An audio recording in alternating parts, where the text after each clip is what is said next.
హల్లెలూయా. దేవాది దేవునికి మహిమ ఘనత ప్రభావములు కలుగును గాక. ఇప్పుడు వచ్చిన ప్రియ సంగమం మీ అందరికీ కూడా హృదయపూర్వకమైన వందనాలు శుభములు తెలియజేస్తున్నాను. మరి వాక్య భావంలోకి వెళ్దాం. మరి యేసుక్రీస్తు యొక్క జననము ఏ రీతిగా జరిగింది, యేసుక్రీస్తు భూలోకములో ఎలా పుట్టాడు, ఆయన రాకడ ఎలా జరిగింది మనం చదువుకుందాం. లూకాసు వార్త 1వ అధ్యాయము 26వ వచనం నుండి. 6వ నెలలో గబ్రియేలును దేవదూత గలిలయలోని నజరేతను ఊరిలో దావీదు వంశస్థుడన యోసేపను ఒక పురుషునికి ప్రదానము చేయబడిన కన్యక యొద్దకు దేవుని చేత పంపబడెను. ఆ కన్యక పేరు మరియా. హల్లెలూయా, హల్లెలూయా.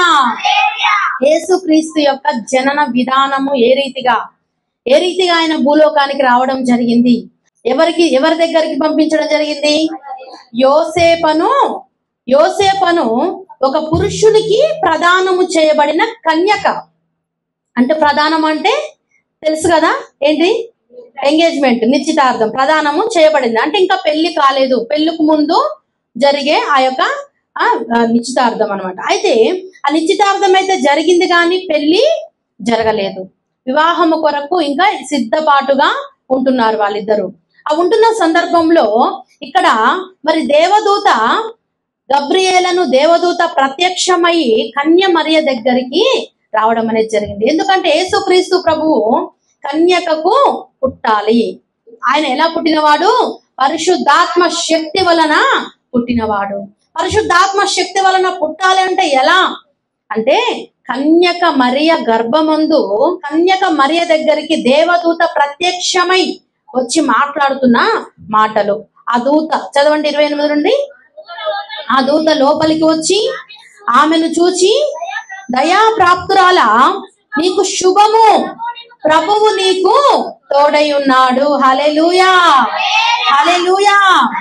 ఆ దూత లోపలికి వచ్చి, లోపలికి వచ్చి మరియ తల్లి ఎక్కడైతే లోపల ఉందో, ఆ తల్లి ఎప్పుడు కూడా ఎలా ఉంటుందంటే ఒక దైవ భక్తి కలిగిన స్త్రీలాగా ఉంది. ఏ పురుషుని కూడా ఎరగని స్త్రీగా ఉంటుంది. ఏ పురుషుని కూడా తల ఎత్తి కూడా చూసిన స్త్రీగా లేదు.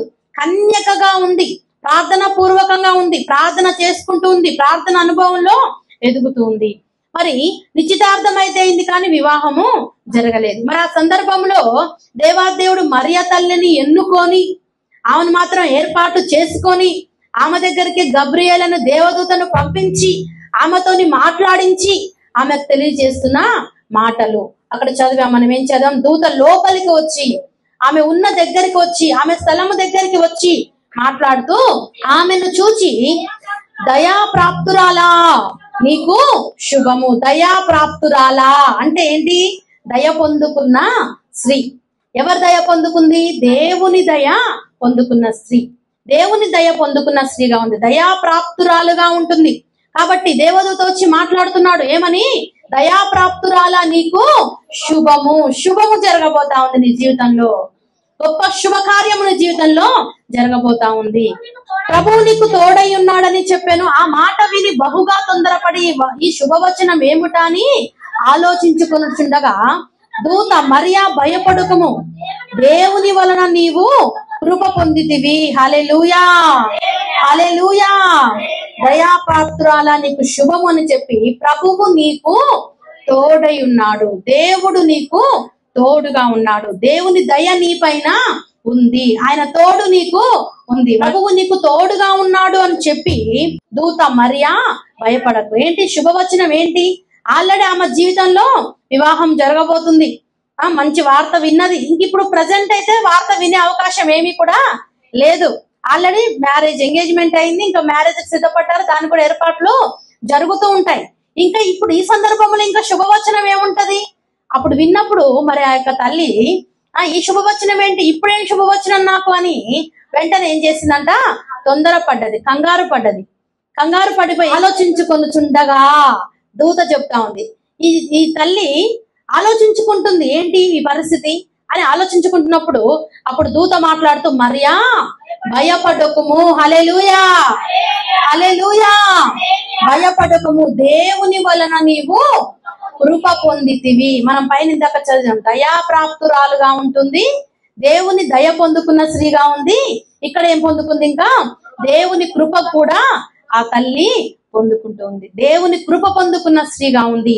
కాబట్టి దేవుని దయ, దేవుని కృప, దేవుని తోడు, దేవుని కాపుదలు అన్ని కూడా ఆ స్త్రీకి ఉన్నాయి. కాబట్టి మరి దేవదూత ప్రత్యక్షమయ్యి ఈ స్త్రీ అయితే కరెక్టు, ఈ స్త్రీ అయితే నీతిగా, న్యాయంగా, యథార్థంగా, కన్యకగా చక్కగా ఉంది కాబట్టి మరి ఈ యొక్క స్త్రీని ఎన్నుకోవచ్చు అని దేవదూత మరి ఆ యొక్క స్త్రీ దగ్గరికి దేవుని చేత పంపించబడము జరిగింది. పంపించినప్పుడు మాట్లాడుతూ మరి భయపడకుము, నువ్వు భయపడవలసిన అవసరము లేదు, నువ్వు ఆలోచించుకోవాల్సిన అవసరము లేదు అని చెప్పి ఏం చెప్తున్నాడు? నీ దేవుని వలన కృప పొందావు, ఇదిగో నీవు గర్భము ధరించి కుమారుని కని ఆయనకు యేసు అని పేరు పెట్టుదువు. నీవు గర్భము ధరించి కుమారుని కని ఏమని పేరు పెడతావు? యేసు అని పేరు పెడతావు. ఇక్కడ మనం చదువుదాం, ఇదిగో నీవు గర్భము ధరించి కుమారుని కనెదవు. హల్లెలూయా, హల్లెలూయా.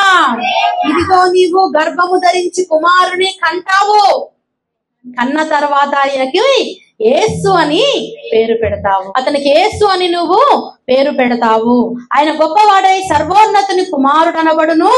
ప్రభువైన దేవుడు ఆయన తండ్రి అయిన దావీదు సింహాసనమును ఆయనకిచ్చును. ఆయన యాకోబు వంశస్థులను యుగ యుగములు కూడా ఏలును. ఆయన రాజ్యం అంతము లేనిదై ఉండునని ఆమెతో చెప్పును. ఆయన రాజ్యము అంతము లేని రాజ్యముగా ఉంటుంది. అంత గొప్పవాడు నీ కడుపులో పుట్టబోతా ఉన్నాడు. ఆయన రాజ్య పరిపాలన చేయబోయే దేవుడు నీ కడుపులో మరి పుట్టబోతున్నాడు అని ఎంత గొప్ప శుభవార్త తెలియజేయడం అనేది జరిగింది. తర్వాత ఇంకో మాట కూడా ఇక్కడ ఉంది, అందుకు మరియా నేను పురుషుని ఎరగని దానిని ఇది ఎలాగూ జరుగునని దూతతో అనగా, దూత పరిశుద్ధాత్మ నీ మీదికి వచ్చును, సర్వోన్నతిని శక్తి నిన్ను కమ్ముకొనును గనుక పుట్టబోవు శిశువు పరిశుద్ధుడై దేవుని కుమారుడు అనబడును. మరి ఇవన్నీ చెప్పినప్పుడు మరి నీకు ఒక గర్భము ధరిస్తావు, నీకు ఒక కుమారుడు పుడతాడు అని చెప్పినప్పుడు మరి నేను పురుషుని ఎరగని దానిని కదా, నాకెలాగా గర్భము వస్తుంది, నాకెలా కుమారుడు పుడతాడు అని ఆమె ప్రశ్నించినప్పుడు వెంటనే దేవదూత మాట్లాడి, పరిశుద్ధాత్మ వలన నీవు గర్భము ధరిస్తావు, పరిశుద్ధాత్మ శక్తి నిన్ను కమ్ముకుంటుంది, ఆ పరిశుద్ధాత్మ వలన మాత్రమే నీవు గర్భము ధరిస్తావు. పరిశుద్ధాత్మ నిన్ను కమ్ముకుంటుంది కాబట్టి పరిశుద్ధాత్మ వలన నీవు గర్భము ధరిస్తావు. అప్పుడు చెప్పినప్పుడు పరిశుద్ధాత్మ నీ మీదకి వచ్చిన సర్వోన్నతుని శక్తి నిన్ను కమ్ముకుంది కనుక పుట్టబోవు శిశువు కూడా ఏమైతాడు? పరిశుద్ధుడై దేవుని కుమారుడు అనబడతాడు. దేవుని కుమారుడుగా, తండ్రి కుమార పరిశుద్ధాత్మ త్రియేక దేవునుగా దేవుడు భూలోకములోకి రావడం అనేది జరిగింది. మరి ఎలా? మరి సర్వోన్నతుని శక్తి నిన్ను కమ్ముకుంటుంది, పుట్టబోవు శిశువు పరిశుద్ధుడై ఎవరు అనబడతారు? దేవుని కుమారుడు అనబడతాడు. నీ కుమారుడు కాదు. హల్లెలూయా. నీకు కుమారుడు కాదు, కేవలం తండ్రి చిత్తము నెరవేర్చడానికి ఆయన కుమారునిగానే భూలోకానికి రావడం అనేది జరిగింది. నీ కుమారుడుగా కాదమ్మా. ఎవరు? తండ్రి కుమారుడుగా. ఇక్కడ ఎంత మంచి మాట చూడండి, చదవండి అమ్మ, మంచి మాట ఉంది ఇక్కడ. దేవుని కుమారుడు అనబడతాడు. కేవలం దేవుని కుమారుడుగానే భూలోకంలో ఆయన జన్మిస్తున్నాడు. పరిశుద్ధాత్మ శక్తి వలన మాత్రమే ఆయన జన్మిస్తున్నాడు అని చెప్పి మరి ఆ రీతిగా దేవదూత వచ్చి మాట్లాడడము జరిగింది. సర్వోన్నతుని శక్తి ఆమెను కమ్ముకొని గర్భము ధరించి కుమారుణ్ణి కనడము, ఆ యొక్క కుమారుణ్ణి ఈ భూలోకముకు మనకి ఇవ్వడం, ఆ తల్లి ద్వారా ఈ గొప్ప కార్యము జరిగింది. యేసుక్రీస్తు జననము ఎలా అంటే పరిశుద్ధాత్మ వలన కన్యక మరియ గర్భము ధరించి పరిశుద్ధాత్మ శక్తి కమ్ముకోవడం వలన మరి యేసుక్రీస్తు ప్రభువు ఆ యొక్క తల్లి గర్భములో ఆ పరిశుద్ధాత్మ శక్తిని పొందుకొని మరి పుట్టడం అనేది జరిగింది. పుట్టిన తర్వాత పరిశుద్ధాత్మ దేవుడు చెప్పిన మాట ఏంటిది అక్కడ? దేవుని కుమారుడు అనబడతాడు. దేవుని కుమారుడు, దేవుని కుమారుడు భూలోకములో పుట్టడం అనేది జరిగింది. పరిశుద్ధాత్మ శక్తి వలన భూలోకానికి రావడం అనేది జరిగింది. మరి ఈ విషయం ప్రతి ఒక్కరు కూడా మరి కొంతమందికి తెలియదు. యేసుక్రీస్తు ఎలా పుట్టాడు, యేసుక్రీస్తు ఎలా వచ్చాడు అని ఎంత చెప్పినా కూడా అర్థం కాని పరిస్థితులు ఉంటాయి. మరి చాలా ప్రాముఖ్యమైన గొప్ప విషయం మనం అర్థం చేసుకోవాలి. యేసుక్రీస్తు ప్రభు కన్య మరియ గర్భమందు పుట్టాడు. ఏ పాపము ఎరగని వాడుగా ఆయన పరిశుద్ధుడిగా, పురుషుని ఎరగని కన్యకు ఆయన పుట్టడం అనేది జరిగింది. పరిశుద్ధాత్మ వలన పరిశుద్ధుడిగా జన్మించి దేవుని కుమారుడు అనబడుతూ వచ్చాడు.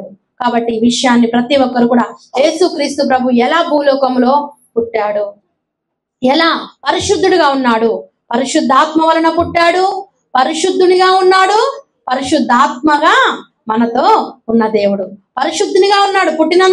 ఉన్నంత వరకు కూడా భూమి మీద ఉన్నన్ని రోజులు కూడా పరిశుద్ధుడిగానే జీవించాడు. ఏ తప్పిదం, ఏ పాపము, ఏ దోషము కూడా ఆయనలో లేదు. ఎంత వెతికినా కూడా, ఎంతో మంది చూశారు ఎక్కడైనా వెతుకుదాం పట్టుకుందామని, ఎక్కడ కూడా ఆయనను పట్టుకోలేకపోయారు. ఏ పాపము, ఏ దోషము కూడా లేనివాడు.